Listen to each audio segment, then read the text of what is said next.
UP Azamgarh के धरती से आज हमें बड़ा गर्व हो रहा है कि हमारा जन्म हिंदुस्तान में हुआ है। एक बार मास्टर साहब अपने देश के लिए जयकारा हो जा। भारत माता की जय, भारत माता की जय, हिंदुस्तान जिंदाबाद जिंदाबाद जिंदाबाद, हिंदुस्तान जिंदाबाद जिंदाबाद जिंदाबाद। आइए बिरहा के लाइन पर बिरहा कैसन बा मास्टर साहब।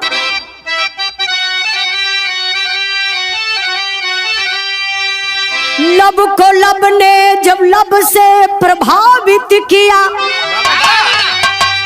गॉड ईश्वर खुदा नाम है प्यार का।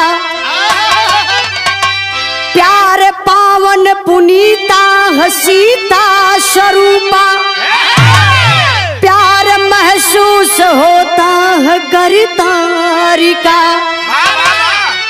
प्रेम में पड़ के मीरा जहर पी गई, प्रेम में राधा बने ब्रजबाला। लैला मजनू अमर हीर रांझा हुए, कभी भैया लाल प्यार है एक उजाला।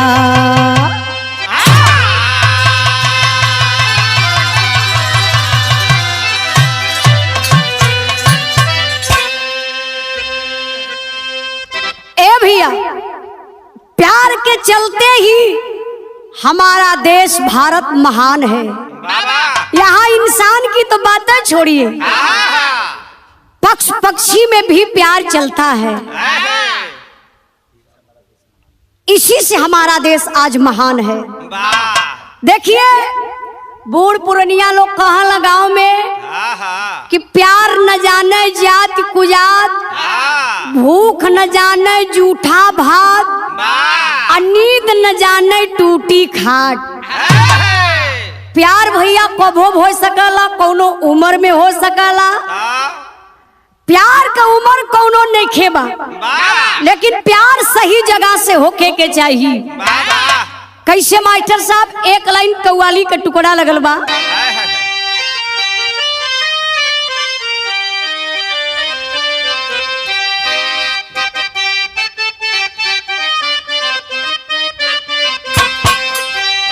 अरे सब कुछ हमें, अरे सब कुछ हमें अल्लाह के दिलवर ने दिया है।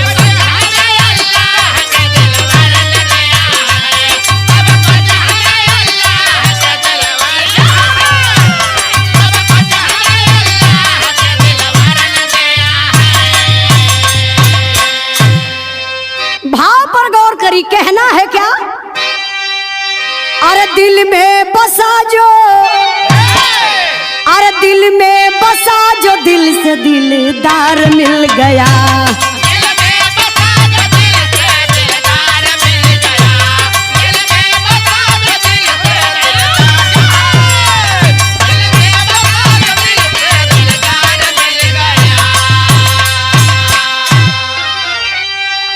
दिल में बसा जो, दिल से दिलदार मिल गया। सरहद किसी मलांग करके प्यार मिल गया।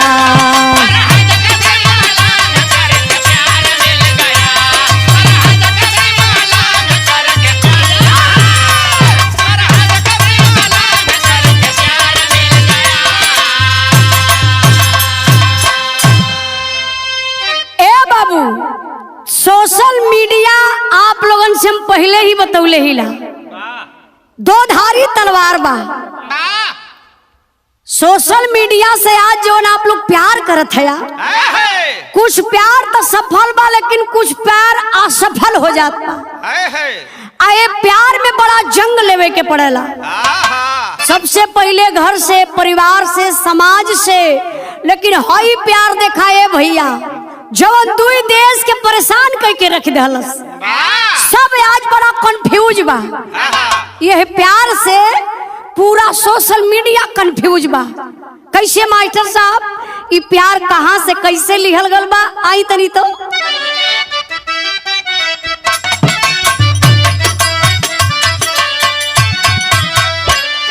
नफरत करे ये दुनिया, नफरत करे जमाना,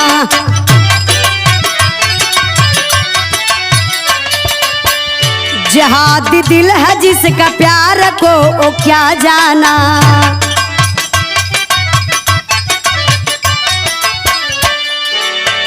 सच्ची मोहब्बत मजहब जाति पाति ना माने,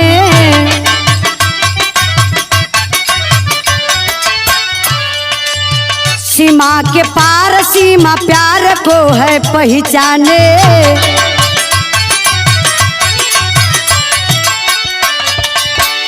आई थी महामारी यारो विश्व पाटल पर, लग गया लॉकडाउन जाना नहीं निकल कर। ए बाबू आप लोग कहानी पर ध्यान दी हैं। सन 2020 का टाइम बा, पूरे विश्व में आफत आ गई जौना का नाम बा कोरोना। 2020 में जब कोरोना आयल बाबू तो कितना लोगन के लिए बड़ा सुखदायक भयल और कितना लोगन के लिए बड़ा दुखदायक भयल। अब वही देखा सुख का जिंदगी कटे जात बा मास्टर साहब, लोग मनोरंजन से अपन अपन दिन काटे लगलन। तो ए भैया मनोरंजन में आप लोग जानी ला लूडो भी अवेला, हम अपन लॉकडाउन में गाना का तैयारी करके दिन काटल गया। लेकिन यही में देखी मनोरंजन में एगो मनोरंजन और बा जौने का नाम बा पबजी खेल, बड़ा मशहूर खेल बा मास्टर साहब। ए पबजी में ऑनलाइन खेल होला, क्यों कहीं से जुड़ सकेला। 60 लोगों का ग्रुप होता है जौने में 4 लोगन का मास्टर साहब पार्टनरशिप होता है। तो देखा जाए अब खेल कहाँ से शुरू भयल। पबजी गेम के जरिए सीमा हैदर जो कराची पाकिस्तान की रहने वाली है और हिंदुस्तान का सचिन मीणा, उसमें दोनों लोग पार्टनरशिप में थे। तो सचिन उस पबजी गेम में सीमा की मदद करता था और सीमा सचिन का मदद करती थी। अब मदद में बाबू जब कभी कभी खेले ऑनलाइन में सीमा हट जा ना रहे, तो एक दिन सचिन मीणा सीमा से देखी ऑनलाइन पबजी गेम में कोई बात कर सकेला, वॉइस बात भी आप लोग कर सकेला, मैसेज से बात कर सकेला। तो सचिन मीणा मैसेज करता है सीमा हैदर को कि जब मैं खेलता हूँ तुम नहीं रहती हो तो मैं शायद हार जाता हूँ उस समय, तो मुझे अपना पर्सनल नंबर दे दो ताकि मैं जब खेलने बैठूं तो एक सूचना तुमको मैं दे दिया करूंगा। तो वो पर्सनल नंबर अपना सीमा हैदर सचिन को देती है। अब वो पर्सनल नंबर पे बाबू हाय हेलो करत अभी दोस्ती बड़ी गहरी हो गई और दोस्ती कभी प्यार में बदल गई। ना सीमा हैदर के पता चलल ना सचिन के पता चलल। बात होत बा मास्टर साहब, हम चाहत बनी कि कोनो तनी रोमांटिक गीत बजा के आवत मास्टर साहब।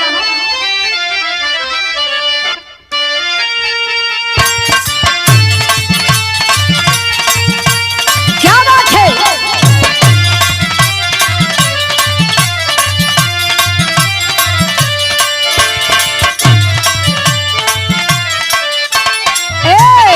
आइला है बारात करे या कि हमसे बात करे,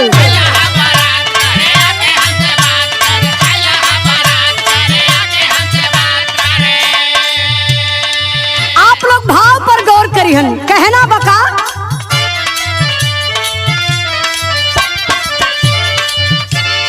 चैटिंग दिनों रात करे, प्यार के बरसात करे,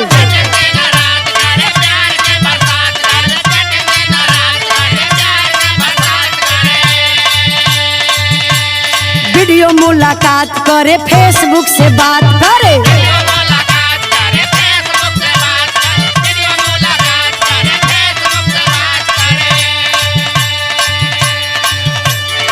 चैटिंग दिनों रात करे, प्यार के बरसात करे, वीडियो मुलाकात करे, फेसबुक से बात करे। गोरी नामा के न बाड़ू बहुत हसीन बाड़ू।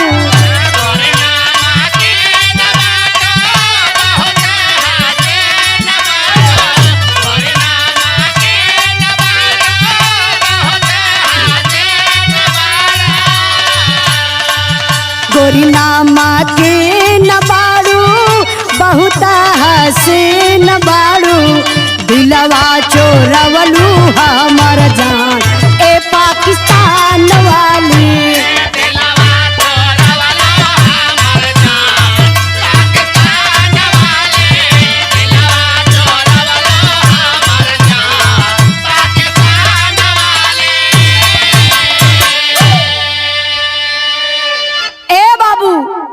रातों दिन फोन से बात होखे लगल, कबो वीडियो कॉल कबो मैसेज से, मतलब इतना बात होखे लगल बेचैनी बढ़त बा। तो एक दिन सचिन मीणा सीमा हैदर से कहलस एक बात बोलूं। सीमा बोली हाँ बोलो, क्या कुछ कहना चाहते हो? मालूम नहीं मेरे दिल में कैसा क्या फील हो रहा है, मैं समझ नहीं पा रहा हूँ। सीमा बोली मतलब क्या फील हो रहा है, कुछ तो बताइए। सचिन खुल के बोल ना पावत बा, तब सीमा एगो बात का धलस। अरे पियवा से हमरो पटत नहीं खे, पियवा से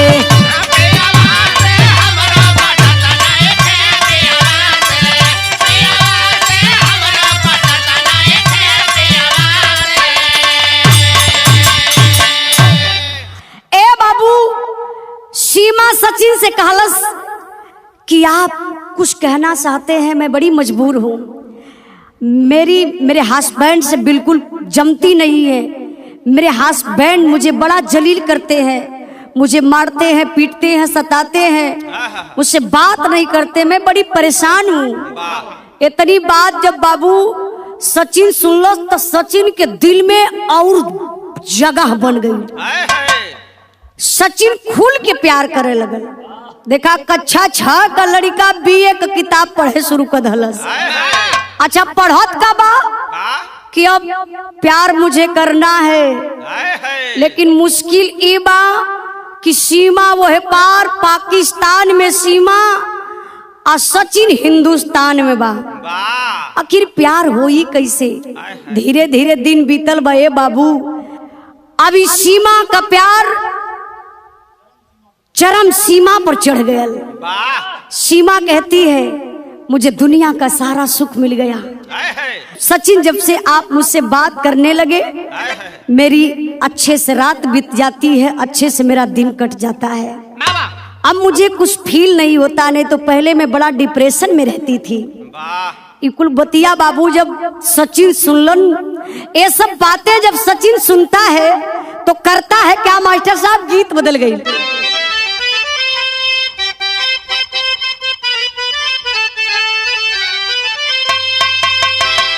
उठत पैर कमर के नीचे घायल कइले बा हो।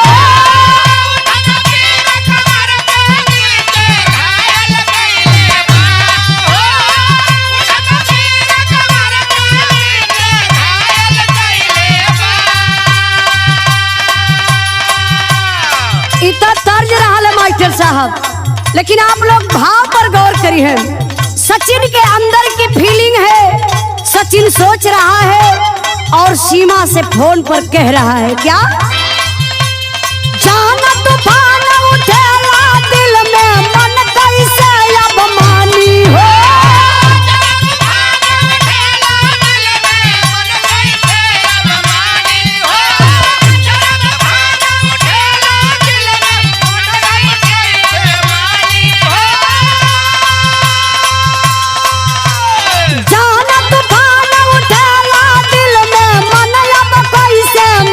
सजनिया आवतानी हो तोहर हम राजा हिंदुस्तानी।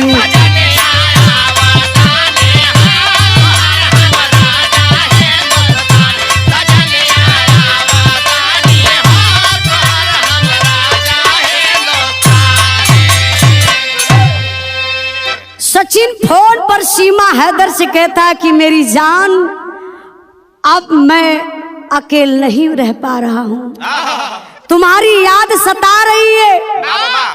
अब मैं तुमसे मिलने किसी भी हालात में मैं हिंदुस्तान से पाकिस्तान जरूर आऊंगा। तब सीमा हैदर का कलेजा कांप उठा और सीमा हैदर सचिन से कहती है, क्या कहती है?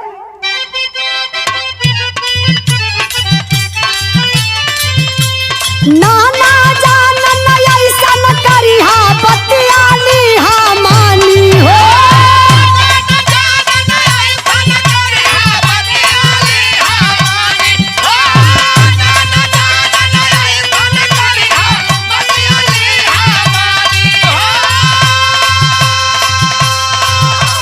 नाना जान ऐसा न करिहा, बतियाली हा मानी। यहाँ के लोग बेदर्दी हो, कदर ना जाने पाकिस्तानी।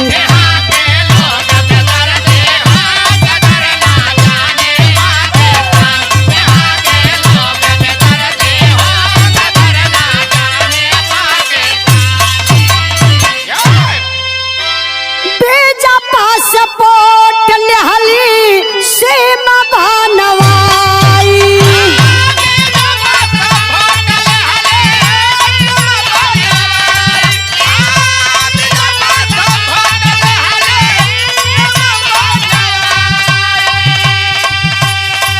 दुबई के रास्ते नेपाल गइल आई।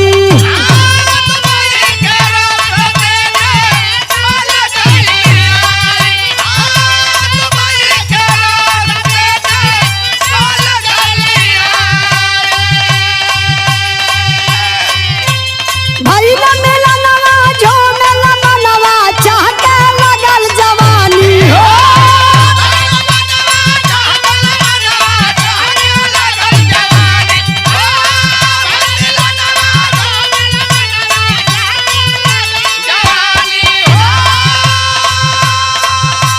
भइल मिलनवा झूमेल मनवा, चाहके लगल जवानी। सजनिया आवतानी हो, तोहर हम राजा हिंदुस्तानी।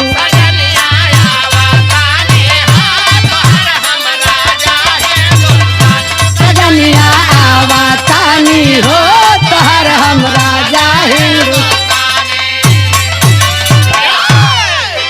ए बाबू, जब सचिन जिद कर देता है कि मेरी जान अब जीना मुश्किल हो गया है, मैं किसी भी हालात में पाकिस्तान जरूर आऊंगा तुमसे मिलने के लिए।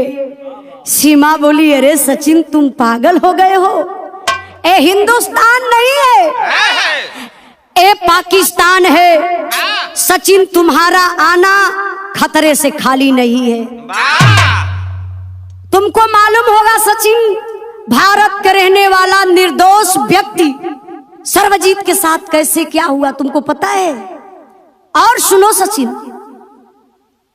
हिंदुस्तान में नारियों की पूजा होती है, नारियों का इतना सम्मान होता है। हमारे पाकिस्तान में नारियों को लोग प्रताड़ित करते हैं, नारी का कोई सम्मान नहीं है पाकिस्तान में। तो सचिन सुनो, तुम मत आना, मैं कुछ ना कुछ उपाय लगाती हूँ, टेंशन मत लेना। सचिन मैं तुमसे मिलूंगी जरूर। प्यार किया तो डरना क्या, प्यार में कोई डर और नहीं है सचिन, चिंता मत करिए। सीमा दिमाग लगाती है बाबू, पासपोर्ट बनवा लेती है और वीजा लगा देती है। तो आप लोगों को पता होगा पाकिस्तान से हिंदुस्तान के लिए कभी वीजा नहीं मिलेगा, क्योंकि हिंदुस्तान का पाकिस्तान दुश्मन है। तो सीमा दिमाग लगाती है, वीजा ले लेती है नेपाल के लिए। अब डायरेक्ट फ्लाइट पाकिस्तान से नेपाल के लिए नहीं आएगी, तो सीमा चली जाती है पाकिस्तान से दुबई, दुबई से फिर नेपाल आ जाती है। और जब नेपाल में आती है बाबू, सचिन और सीमा का मुलाकात पहली होत बा। तब भयल का ये मास्टर साहब गीत बदल गई बा।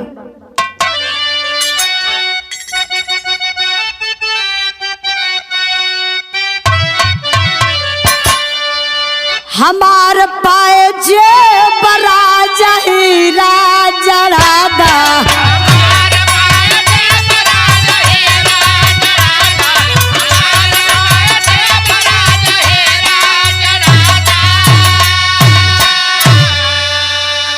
भाव पर गौर करेंगे। सचिन को भर अखबारी में सीमा पकड़ करके कहती है, क्या कहती है? बोला ये रजाऊ कहिया दुल्हन बनैबा।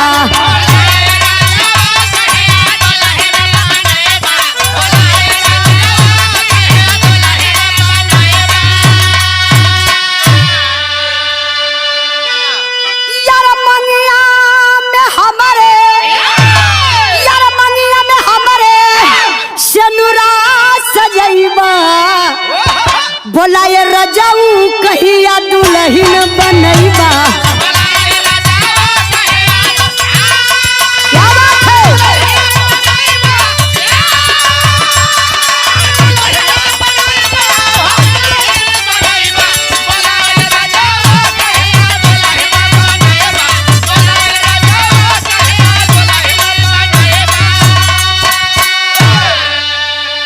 मोहब्बत का पैगाम जान हिंदुस्तान हो, नफरत का बीज खाली बोवे पाकिस्तान हो।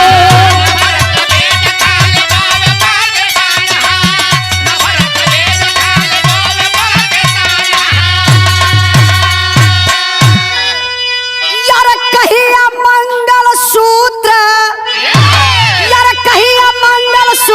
अपन नाम के पहनैबा। बोला ये रजाऊ कहिया दुल्हन बनैबा।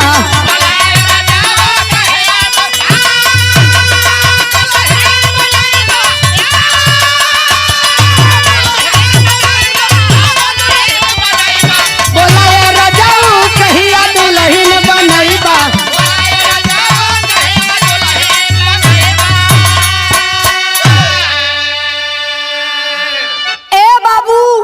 अभी तक तो सीमा वीडियो कॉल पर हिंदुस्तान का दृश्य देखती थी। इधर से सीमा हैदर जब कोई भी त्योहार पड़ता था पाकिस्तान में, रोजा नमाज कैसे लोग मनाते हैं, कहीं घूमने फिरने के लिए जाती थी तो सीमा वीडियो कॉल करके सचिन को दिखाती थी। अच्छा, सचिन भी वही काम करता था। चाहे होली भइल, चाहे दशहरा भइल, दीपावली भइल, अन्य कोई त्योहार होता है, कहीं भी सचिन भी घूमने जाता है तो बाबू वीडियो कॉल पर वो दिखाता है सीमा हैदर को। सीमा जब हिंदू रीत रिवाज का पूजा पाठ देखती है, सीमा देख करके हिंदुस्तान का दृश्य नहीं रह पाती थी। अब तो सीमा आ गई नेपाल में। और जब नेपाल में आई, सचिन को सामने से देखी, सचिन का प्यार मिला। सचिन का प्यार सीमा को मिलता है बाबू ना, तो सीमा अपने आप को स्वर्ग के जैसा फील करती है कि इससे अच्छी दुनिया कहीं नहीं है। अब सीमा का प्यार और बढ़ गया। सीमा बोलती है सचिन से, जान मैं तुमको कभी जिंदगी में नहीं छोड़ूंगी। अब मेरा बिल्कुल पाकिस्तान जाने का इरादा नहीं है, मैं नहीं जाऊंगी जान, मैं हिंदुस्तान चलूंगी, मुझे नेपाल से लेकर के हिंदुस्तान चलो जान। सचिन बोला, मेरी जान हिंदुस्तान लेकर तुमको मैं चलूंगा, मैं हिंदुस्तान तुमको लेकर चलूंगा, लेकिन तुम यहाँ से वापस जाओ पाकिस्तान, उन चारों बच्चों को लेकर आओ। यहाँ से जाओ पाकिस्तान और चारों बच्चों को लेकर आओगी, उसके बाद मैं अपना लूंगा, तुमको लेकर के हिंदुस्तान तब चलूंगा, क्योंकि तुम चलोगी मेरे साथ तो चार बच्चे जो पाकिस्तान में रह जाएंगे ना, तो बिना मतारी बाप के हो जाएंगे। कभी जिंदगी में भगवान हम लोगों को माफ नहीं करेंगे, सुख चैन हम लोगों का सब खत्म हो जाएगा। तो मेरी बात मानो जान, जा कर के पाकिस्तान से अपने चारों बच्चों को लेकर के आओ। सीमा जाती है बाबू फिर वापस पाकिस्तान। और जब पाकिस्तान में गईली तो भयल का मास्टर साहब, अरे दुल्हनिया पाकिस्तानी ना रहब, सीमा तोड़ के सीमा बनली हिंदुस्तानी हिंदुस्तानी हिंदुस्तानी। सीमा कहली कि तड़प तड़प के जीने से अच्छा है मर जाना। मेरी जिंदगी में चाहे जो कुछ भी हो जाएगा, लेकिन मैं अब पाकिस्तान में नहीं रहूंगी। हिंदुस्तान मुझे जाना है तो जाना है। सीमा अपने चारों बच्चों का बाबू पासपोर्ट बनवा लेती है। मीडिया के माध्यम से आप लोग बड़े कंफ्यूज हो गए हैं कि सीमा के पास 5 पासपोर्ट मिला। तो मैं आप लोगों को हकीकत बताना चाहती हूँ, 5 पासपोर्ट में एक सीमा का पासपोर्ट और 4 उसके बच्चों का पासपोर्ट। अच्छा, जब पैसा कुछ कम हो गया तो सीमा की जो जमीन थी, जो घर था, उसको भी बेच दी। कितने में? शायद 12 या 13 लाख में, ऐसे मीडिया वाले कुछ बता रहे थे। तो अपने घर को बेच करके बाबू अब वहां से निकल देती है। निकलती है कहाँ? सबसे पहले जाती है दुबई। वही बात मैं फिर आप लोगों से बताना चाहती हूँ कि डायरेक्ट पाकिस्तान से नेपाल के लिए कोई जहाज नहीं है, इसलिए सीमा पाकिस्तान से दुबई गई, दुबई से फिर आ जाती है नेपाल में। और जब नेपाल में अली मास्टर साहब दूसरी बार अपने चारों लइकन के लेके तब का भयल, तो सीमा आ जाती है। अब देखिए एक अजीब ढंग का मुलाकात होत बा। इना की पहली मुलाकात बा, दूसरी मुलाकात बा, लेकिन सीमा अपने आप को सेफ समझती है कि मैं अब सेफ हूँ, कोई दिक्कत परेशानी अब मुझे नहीं होगी। सीमा, हैदर और सचिन एक होटल लेते हैं और जब होटल में रात बिताते हैं मास्टर साहब, तो उस समय कवि की कल्पना बा। दोनों आपस में वार्ता कर रहे हैं, सचिन और सीमा। क्या कर रहे हैं मास्टर साहब? तर्ज लगल बा, यार सासु मारा तनवा,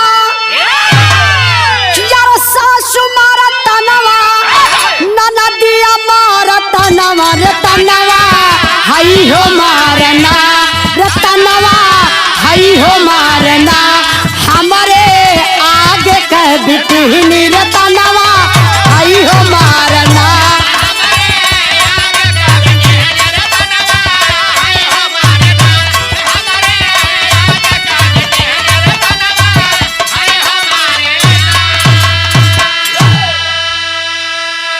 भाव पर गौर करी मास्टर साहब।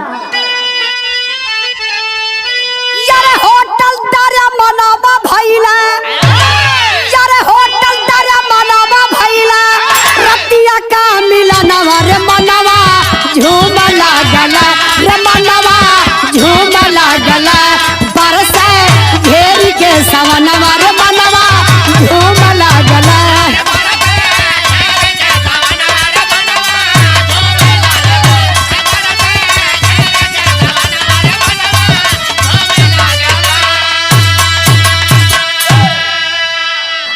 घुघुटा उठाई गोरी मांगली मंगनावा,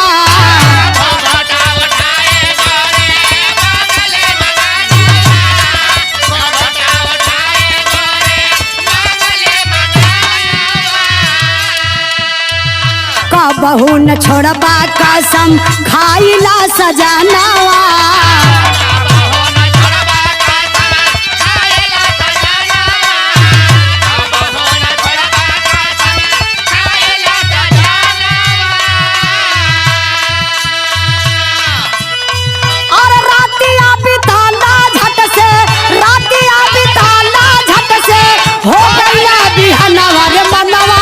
झूम लागला रे मनवा झूम लागला, बरसे घेरी के सवनवा रे मनवा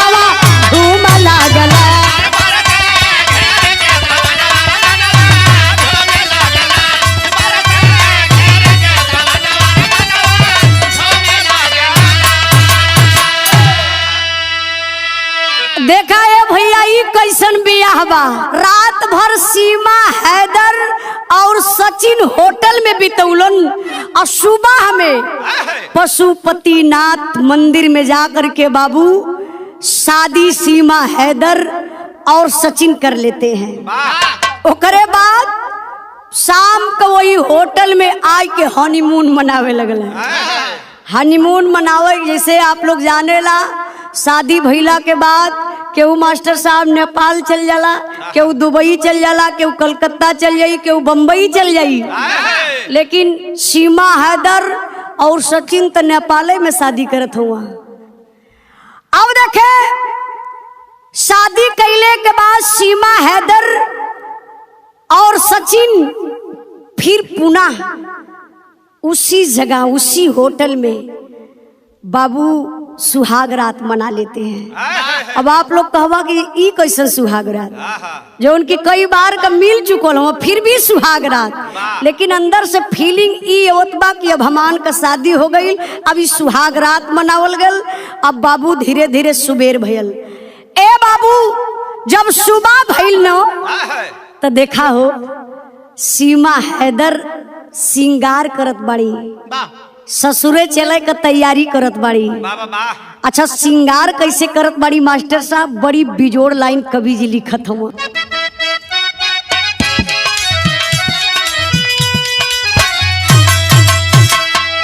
गजरा गजरा मनवा मोह लीलरा ऊपरा बिदिया, गजरा गजरा मनवा मोह लीलरा ऊपरा बिदिया, सोह लपे लाली ओठा लाली चटकार तिलावा।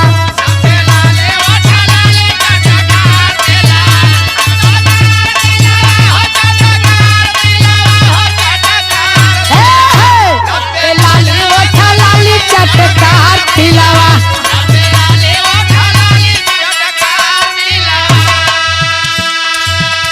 और कबीर जी वर्णन करत हुआ मास्टर साहब सिंगार में और का बा।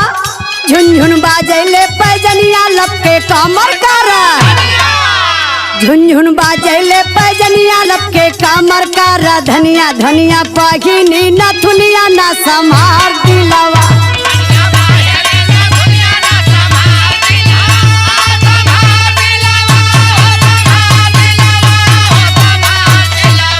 धनिया पहिनी न दुनिया ना संभार दिलावा, धनिया पहिनी न दुनिया ना संभार दिलावा। उतरल सूट सलवार पहिनी साड़ी पल्ला, उतरल सूट सलवार पहिनी साड़ी पल्ला, मार हार गरवा में सोहा खाना काय कंगना।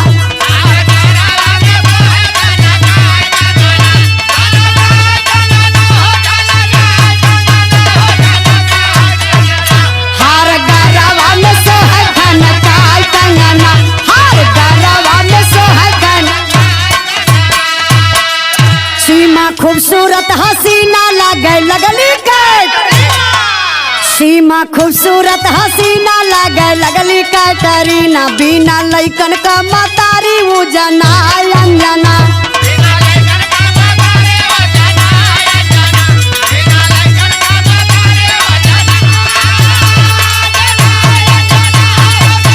क्या बात है, बिना लइकन का मतारी वो जना अंजना, बिना लइकन का मतारी वो जना अंजना। ए भैया जब सीमा के ससुराल का नशा पकड़लस कि अब हम नोएडा चले के बाद, तो गजब का सिंगार कैली है मास्टर साहब। ओठे पे लाली तो इतना चटकार लगाए रहली, अरे देखे में लगे मास्टर साहब ना शेरनी खून पियले बा। अब गाल तो जो ने समय टमाटर महंगायल बा, टमाटर से भी महंगा गाल अपन सजा ललस। मेकअप कैले के बाद मास्टर साहब जैसे लगे रसगुल्ला हो। इतनी गोर अंगार सीमा हैदर, माथे पे जब बिदिया लगौली ना बाबू, अरे लगे कि आसमान से तारा टूट के वही मथवे पर चिपक गए बा। जौन कभो चूड़ी ना पहिरे के वाह भार कलाई चूड़ी सीमा पहिली, पाँव में पैजनी, गले में मंगल सूत्र, मांग में गजब का सिंदूर सजौली, मास्टर साहब जूड़ा बनौली, आ साड़ी साया ब्लाउज पहन के न हो जब चलत बाड़ी हिंदुस्तान में। ए भैया अब सीमा आई गईली नोएडा में, मतलब अपने ससुराल सचिन के घरे। धीरे धीरे 4 महीना बीत गयल, केहू के कुछ पता ना चलल कि पाकिस्तानी कोई औरत अपने हिंदुस्तान में आइल बा।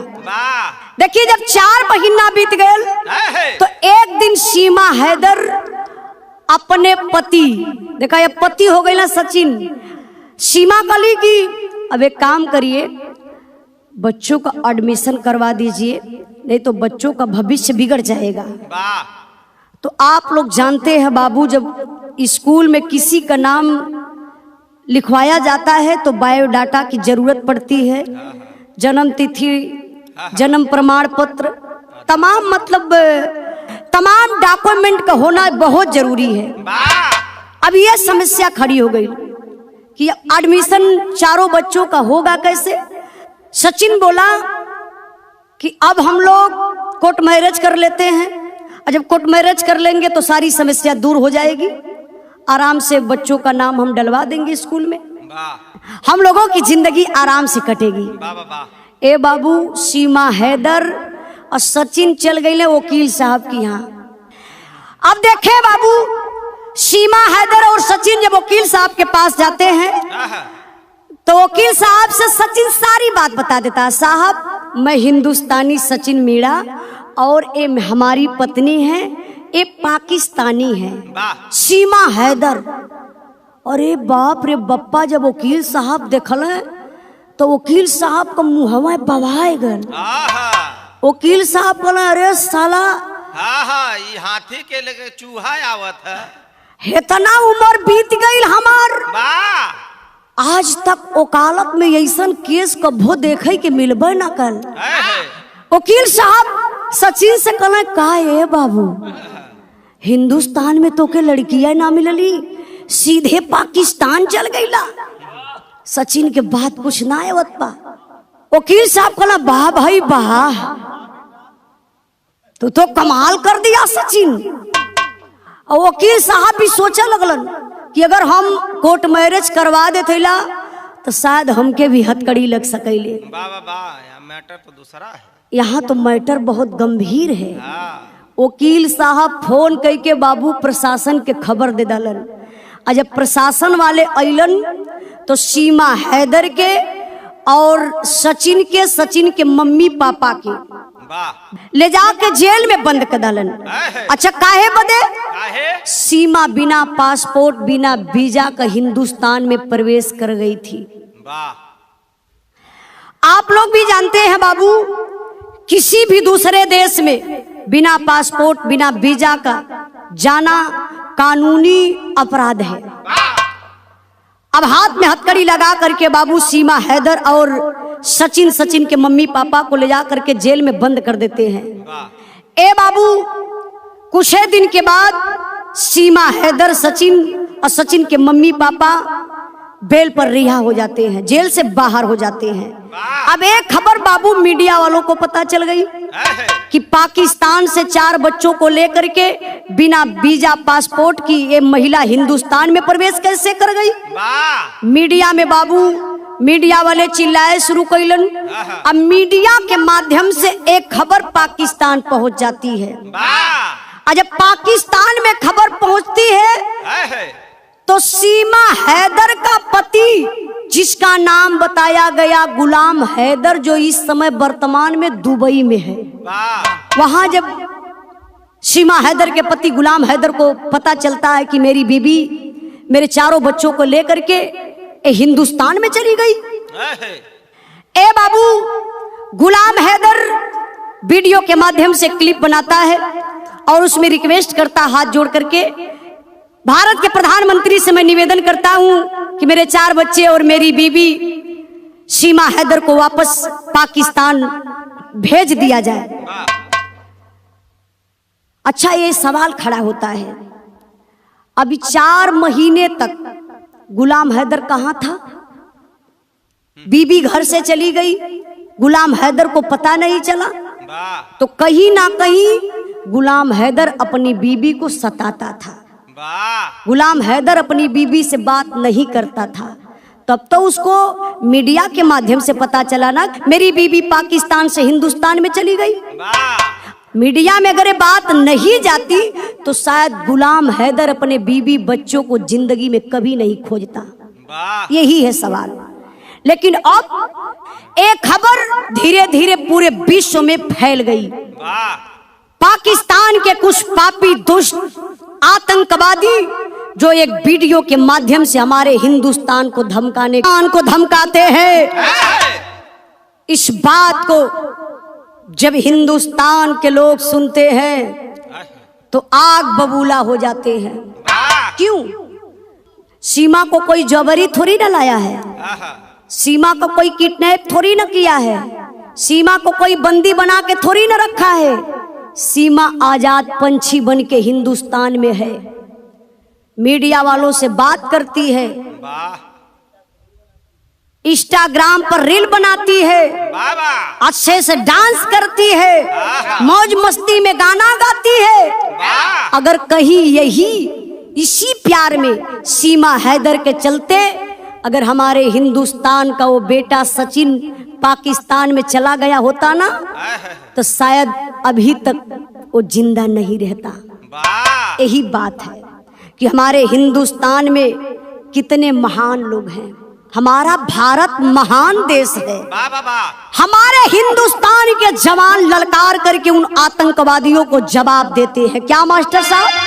इधर के औलाद कैसे शेर से पंजा मिलाई हो, आसान बघर बात सीमा के भारत न लौटाई हो। अरे दम के तनी बात दिख जाई समनवा मनवा मानना, सीमा के लौटा दा पाकिस्तान मनवा मानना।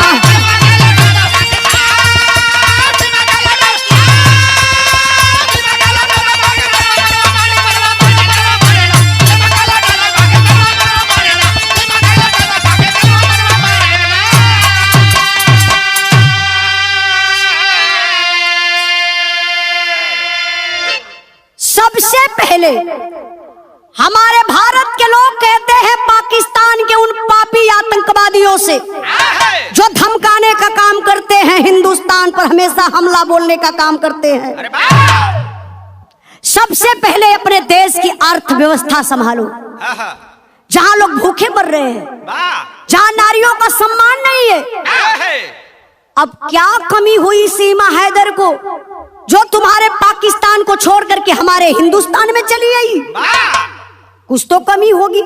पाकिस्तान में महिलाओं के लिए सुरक्षा नाम की कोई चीज नहीं है, जहां महिलाओं को इतना प्रताड़ित किया जाता है। पहले सबसे पहले तो ये सुधार लो। और एक बात है, हिंदुस्तान की तुलना करते हो, पाकिस्तान क्या पैदा करता है? सिर्फ आतंकवाद पैदा करता है। जिस दिन पाकिस्तान आतंकवाद पैदा करना छोड़ दे, उस दिन समझ जाइए कि हिंदुस्तान पाकिस्तान भाईचारा हो जाएगा। ऐसा होना भी चाहिए। लेकिन हाँ, एक बात और है, सीमा हमारे हिंदुस्तान में आई, सीमा हमारे भारत में आई, सीमा का सम्मान है। कुछ लोग कहते हैं कि सीमा जासूस है और कुछ लोग कहते हैं कि सीमा प्यार में आई। तो ये सुरक्षा कर्मियों का काम है। जो जांच चल रही है, जांच में दूध का दूध पानी का पानी हो जाएगा। लेकिन सीमा के आने से भारत में हम भारतीयों को एक सबक तो सीखने को जरूर मिला। क्या सबक मिला मास्टर साहब? अरे जवन देशवा में चारों ओर दुश्मनवा भैया,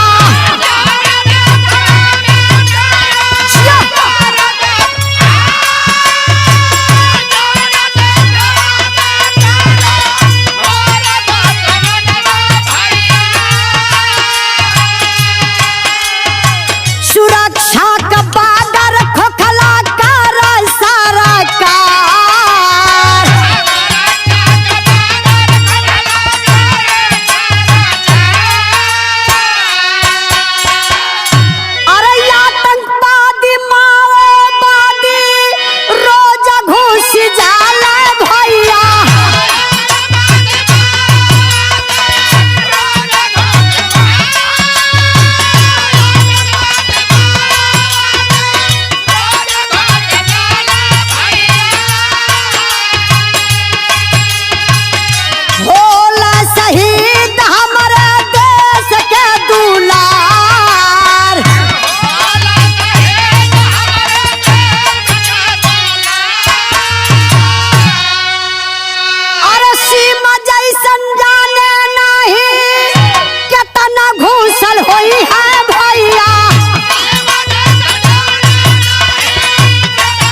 बॉर्डर पार कर रही थी, हिंदुस्तान में आ रही थी। उस समय हमारे भारत के सुरक्षा कर्मी क्या सो गए थे कि चाय पीने चले गए थे कि या छुट्टी पर घर चले गए थे? अब आप लोग सोचिए कि गलती आखिर किसकी इसमें है। हम लोग भी कभी नेपाल में जाते हैं बिरहा गाने के लिए, चेकअप होती है गाड़ी। सबसे पहले हिंदुस्तान में बॉर्डर पर खड़ी है, हम लोग भंसार कराने के लिए जाते हैं, तो नेपाल में भी गाड़ी जाती है तो चेक होती है। ढोलक हारमोनिया खोला जाई, गाड़ी का डिग्गी खोल दिहल जाला, कभी कभी सीट के जो नीचे पर्दा बा हटा के मैट वैट सब चेक कल जाला। लेकिन अब आए सवाल है कि उस समय हिंदुस्तान के सुरक्षा कर्मी वो लोग क्या कर रहे थे, कहाँ थे? बॉर्डर पर अगर हिंदुस्तान के सुरक्षा कर्मी अच्छे से चेक कर लिए होते तो शायद आज ये दिन देखने को नहीं मिलता। सीमा वापस अपने घर पाकिस्तान चली जाती, सब समस्या दूर हो जाती, ये विवाद नहीं होता, सीमा वापस चली जाती। अगर सीमा को आना ही था तो लीगल तरीके से फिर आती हिंदुस्तान में, तो ये बखेड़ा नहीं खड़ा होता। इसलिए मैं आप लोगों से कहना चाहती हूँ कि आज आप लोग हिंदू मुसलमान की बात करते हैं, आप लोग हिंदू मुसलमान की बात अपने दिमाग से निकाल दीजिए, क्योंकि भाईचारा बढ़ाना है। हिंदू मुसलमान के नाम पर कब तक आप लोग झगड़ते रहेंगे? नहीं, हिंदुस्तान में हिंदू खतरे में है, ना हिंदुस्तान में मुसलमान खतरे में है। अगर कुछ खतरे में है तो हमारा देश खतरे में है। इसमें सवाल उठता है हमारे देश का। आज सीमा आई, ना जाने सीमा के जैसे कितने लोग आए होंगे। अगर कहीं जैसे पुलवामा का घटना हुआ, इसी तरीके से कोई आतंकवादी आराम से घुस जाता।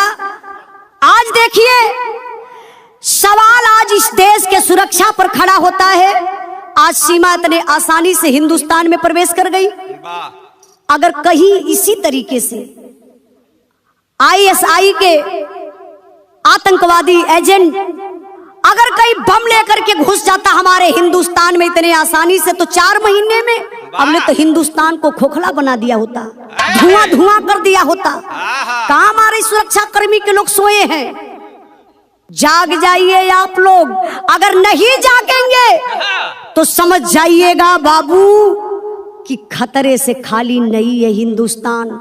जैसे कि आप लोगों ने पुलवामा की घटना को देखा, यही रीजन था कि सुरक्षा कर्मी के लोग सोए थे। सरकार क्या कर रही है? ये बहुत बड़ा सवाल है हमारे बिरहा में। आज सीमा मीडिया के सामने आकर के हाथ जोड़ करके बाबू कुछ मांगती है। क्या मांगती है? बिरहा के आखिरी लाइन में मास्टर साहब,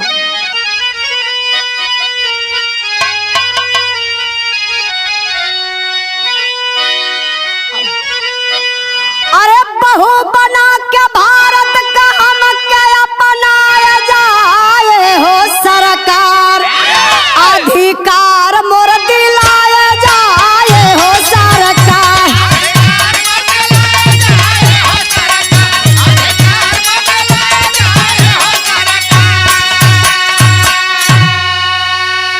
पहल पाकिस्तान के कर भारत मंजूर हो, नफरत भाईचारा में बदली दा हुजूर हो।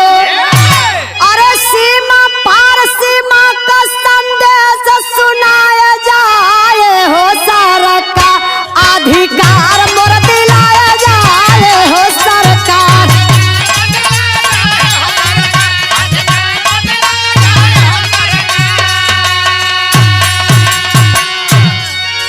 हाथ जोड़ करके बाबू सीमा भारत के प्रधानमंत्री जी से कहती है कि मैं वापस पाकिस्तान नहीं जाना चाहती हूँ, मुझे हिंदुस्तान में रहने दीजिए। अगर मैं पाकिस्तान में चली जाऊंगी वापस मेरे साथ क्या होगा मुझे खुद ही नहीं पता है, क्योंकि पाकिस्तान के लोग इतने क्रूर विचार के हैं, मुझे पत्थर से मार मार करके मेरी जिंदगी ले लेंगे। पहले ही मैं बताई थी, सीमा डर रही है। सीमा खुद ही बता रही थी कि अगर कोई लड़की गलती कर देती है उसको काली करके जिंदा दफना देते हैं। लड़का गलती कर देता तो उसके साथ यही काम करते हैं कि काला करके उसे जिंदा ही दफना देते हैं।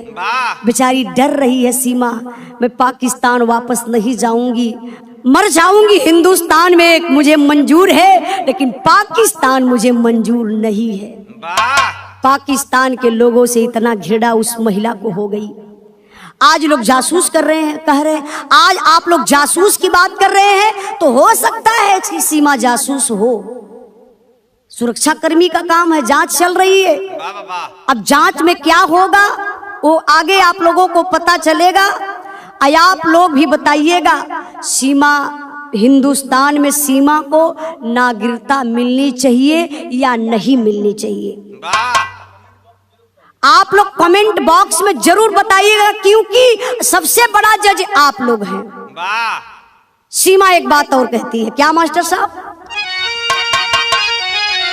खुशी बाटा बचावा खुशी बाटा हिंदुस्तान हो, सीमा जैसन बेटियन का तड़पत बा परान हो।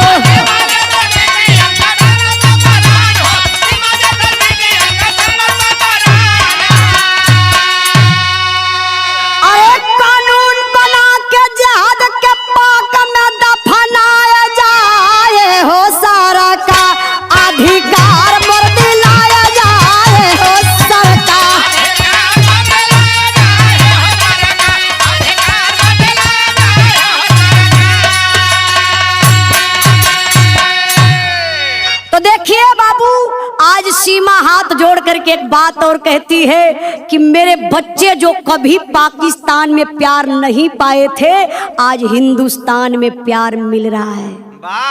मैं ये सोच कर आई थी कि मुझे सचिन से प्यार है, लेकिन आज मुझे पूरे हिंदुस्तान का प्यार मिल रहा है। ये हमारे जिंदगी की बहुत बड़ी खुशी है हमारे लिए। लेकिन अब मैं सरकार से हाथ जोड़ करके एक बात जरूर कहना चाहती हूँ कि एक प्यार के इमोशनल में आकर के कहीं भारत की सरकार भारत को खतरे में ना डाल दे। एक प्यार के इमोशनल में आप लोग बिल्कुल मत आइएगा। देखिए बाबू, पूरा गाने का मतलब हमारे यही हुआ कि एक सीमा के चलते, एक सीमा के प्यार के चलते पाकिस्तान में हमारे हिंदू भाई खतरे में हैं। जैसे कि मीडिया वाले बता रहे थे, 30 हिंदुओं को पाकिस्तान के पापी आतंकवादी बंदी बनाए हैं। पाकिस्तान में हिंदुओं के मंदिरों पर बाबू लॉन्चर फायर किए हैं। क्या ऐसा होना चाहिए? मैं अपने भारत सरकार से हाथ जोड़ करके एक निवेदन जरूर करना चाहती हूँ कि जो हमारे हिंदू भाई पाकिस्तान में हैं, एक बार उनके ऊपर विचार जरूर किया जाए। आखिरी लाइन में मास्टर साहब, गुरु बिहारी गुरु गणेश चंद्रिका प्यारे लाल जी साथे, राम दरस यौधू दादा मुन्ना जी के छोड़ल माथे।